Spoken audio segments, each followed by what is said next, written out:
السلام علیکم ورحمۃ اللہ۔ ایک آیت ایک کہانی کے سلسلے میں آج ہماری کہانی کا موضوع ہے قرآن کی تلاوت۔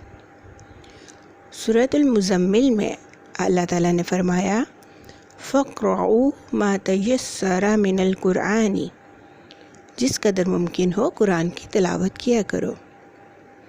کہانی کا عنوان ہے قرآن کا احترام کرتے ہیں اور اس کی تلاوت کرتے ہیں۔ صبح صبح سورج نکلا اور گھر میں خوبصورت آواز کانوں تک پہنچ رہی تھی۔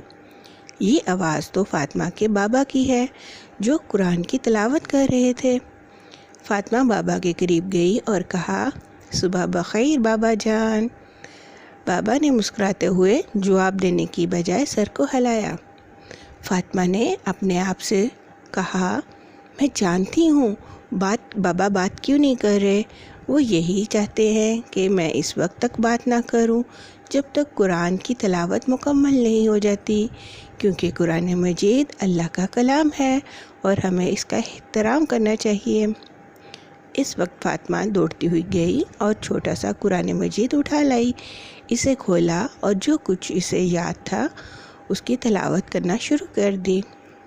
بابا نے تلاوت ختم کی اور قرآن پاک کو بڑے احترام سے اس کی جگہ پہ رکھ دیا۔ اس کے بعد فاطمہ کو پیار کرتے ہوئے کہا شاباش میری پیاری بیٹی، تم بہت اچھی مسلمان ہو اور اللہ تعالیٰ تمہیں اس کا بہت زیادہ ثواب دیں گے۔ اس کے ساتھ ہماری کہانی ختم ہوئی۔ فی امان اللہ، والسلام علیکم ورحمۃ اللہ۔